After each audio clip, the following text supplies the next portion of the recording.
مدارس کو اور مساجد کو قابو کرنے کا بل لے کر آ رہے ہیں، وقف املاک کا بل لے کر آ رہے ہیں، اور اب یہ قبول اسلام کا بل لے کر آ گئے۔ میرے کپتان، آپ تو ریاست مدینہ کے آتے ساتھ آپ بات کر رہے تھے، یہ نوجوان بچوں نے تو سمجھا تھا کہ تبدیلی آ گئی، تبدیلی آ گئی، تبدیلی آ گئی۔ آپ تبدیلی کیا لے کر آئے؟ آپ نوکریاں کیا دیں گے؟ آپ لوگوں کو معاش کیا دیں گے؟ آپ اس ملک کو امن کیا دیں گے؟ آپ نے تو ان کے لقموں کو تو چھینا ہی چھینا، آج ان کا دین، ان کی اقدار، ان کی روایات بھی چھیننے کے لیے نکل پڑے۔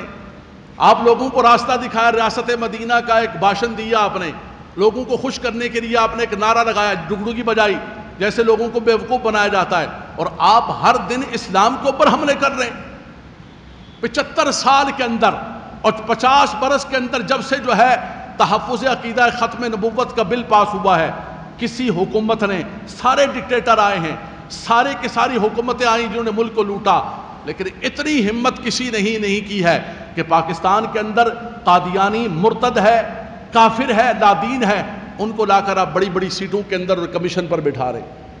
آپ نے اس ملک کو رافضی اسٹیٹ اور قادیانی اسٹیٹ بنا دیا ہے، اور اسلام قبول کرنا آپ نے ایک جرم قرار دیا ہے۔ کچھ کام آپ کرتے ہیں، کچھ اللہ کی بھی تدبیریں ہوتی ہیں، کچھ اللہ تبارک و تعالیٰ کے معاملات بھی ہوتے ہیں، کچھ چالیں آپ چل رہے ہوتے ہیں۔ آپ 2023 کے الیکشن کی تیاری کر رہے ہیں، کچھ بھی گپلے کر رہے ہیں، مجھے نہیں پتا ہے، الیکشن کمیشن بھی چیخ رہا ہے۔ وہ الیکشن کمیشن جو 2018 کے اندر تو بڑا پیارا تھا، آپ کو جتائے تو بہت پیارا ہے، آپ نے تو نعرہ دیا تھا کہ نیا پاکستان بنے گا، تبدیلی لے کر آؤں گا۔ آج آپ کہہ رہے ہیں کہ میں آگ لگاؤں گا اس ملک کو، الیکشن کمیشن کو آگ لگاؤں گا، اس لیے کہ کینٹونمنٹ بورڈ کے اندر ہمیں نہیں جیتنے دیا، دسکا کے اندر نہیں جیت دیا۔ اپنے اندر ہمبل پیدا کریں، اپنے اندر کچھ جرت پیدا کریں، اپنے اندر کچھ صبر پیدا کریں اور مقابلہ کریں میدان کے اندر۔ آپ یہ بتائیں کہ اس قوم کو آپ نے ان سالوں کے اندر دیا ہے کیا؟ مہنگائی کو دیکھیں، لوگ اپنے بچوں کو نہروں کے اندر پھینک رہے ہیں، لوگ اپنے بچوں کا قتل کر رہے ہیں مہنگائی کی وجہ سے، اور وہ تو سب کچھ ہوا آج ہمارا دین اور ہمارا اسلام بھی آپ چھیننے کے لیے نکل پڑے۔ میں نوجوانوں سے گزارش کروں گا، میں آپ کو نہیں کہتا ہوں کہ آپ بندوق لیں، تلوار اٹھائیں اور باہر نکل پڑیں، نہیں، آپ باہر نکل کر جو ہے وہ یہ ساری لائٹیں توڑیں، یہ گاڑیاں توڑیں، نہیں، کبھی بھی بحمداللہ تبارک و تعالی۔ علماء اہل سنت نے ہمارا اتنا بڑا ملین گزشتہ سال ان رافضیوں کے خلاف، جو رافضیوں کو آپ نے سر پر چڑھایا، اور صحابہ کرام کے دشمنوں کو آپ نے اس ملک کے اندر کبھی ان کی اتنی جرت نہیں ہوئی تھی، کبھی بھی اتنی جرت نہیں ہوئی تھی کہ روڈ پر کھڑے ہو کر اپنی امام بارگاہوں کے اندر وہ صحابہ کرام کے خلاف بکواس کرتے تھے، لیکن روڈ پر کھڑے ہو کر صحابہ کرام کو گالیاں دینے کی کبھی جرت نہیں ہوئی۔ خان صاحب، یہ آپ کی حکومت کے اندر آپ نے رافضیوں کو سر پر چڑھایا، آپ نے قادیانیوں کو سر پر چڑھایا، اور آج وقت یہ آ گیا ہے کہ آپ علماء کو، مبلغین کو، اسلام کی دعوت دینے والوں کو پابند سراسر کرنا چاہتے ہیں، املاک بل کے ذریعے آپ مساجد اور مدارس کو کنٹرول کرنا چاہتے ہیں۔ ایسا نہیں ہوگا انشاءاللہ تبارک و تعالی۔ تلک الایام نداولها بین الناس، یہ پہیہ گھومتا ہے، یہ چکی گھومتی ہے۔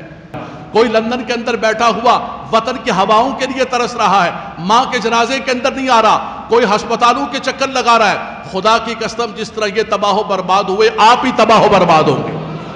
آپ نوٹ کرنے حضرات گرامی، یہ میری جذباتی بات نہیں ہے۔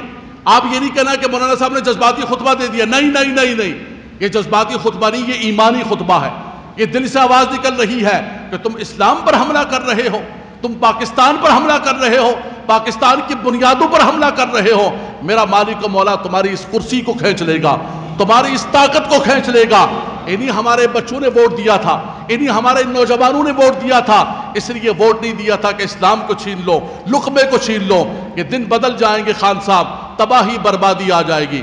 اب بھی وقت ہے، جاتے جاتے لوگوں کو جو بھاشن دیا تھا آپ نے ریاست مدینہ کا، آپ نے ریاست مدینہ کے نام پر گردوارے تعمیر کرائے، کروڑوں اربوں روپے لگائے، تو مسجد بھی تعمیر کروائی آپ نے اس حکومت کے اندر۔ نوجوان بچے مجھے سینڈ کیجئے گا، شاید میری معلومات نہ ہو، آپ مجھے معلومات دیجئے، انفارمیشن دے، میری معلومات، میری جو ہے نالج کمزور ہو سکتی ہے دنیا کے حوالے سے، آپ مجھے انفارمیشن دے کہ آپ نے کروڑوں اربوں جو ہے گردواروں کے لیے لگائے، آپ نے دوسرے تمام کے تمام مذاہب کے لیے لگائے، کہیں اسلام کی کسی مسجد کے، کسی مدرسے کے، کسی نیکی کے کام پہ بھی لگائے؟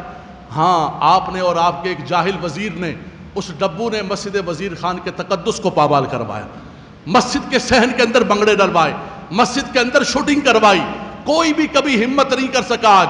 اس کا مطلب ہے کہ آپ اس ملک کی بنیادوں کو، اسلام کی بنیادوں کو، اسلامیہ جمہوریہ پاکستان کے نام کو اسلامیہ جمہوریہ نکالنا چاہتے ہیں، سیکولر بنانا چاہتے ہیں، ملحد بنانا چاہتے ہیں، لادین بنانا چاہتے ہیں۔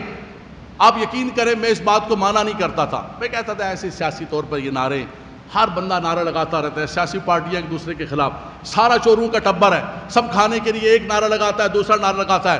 لیکن اب یہ بات راسخ ہونے لگی ہے ذہنوں کے اوپر کہ خان صاحب آپ آئے نہیں ہیں، آپ کو کوئی کسی مشن کے تحت لے کر آئے، آپ کسی کا ایجنڈا لے کر آئے، آپ کسی کا کوئی مشن لے کر آئے ہیں، اور وہ مشن یہ ہے کہ اس ملک کو تباہ و برباد کر دیں۔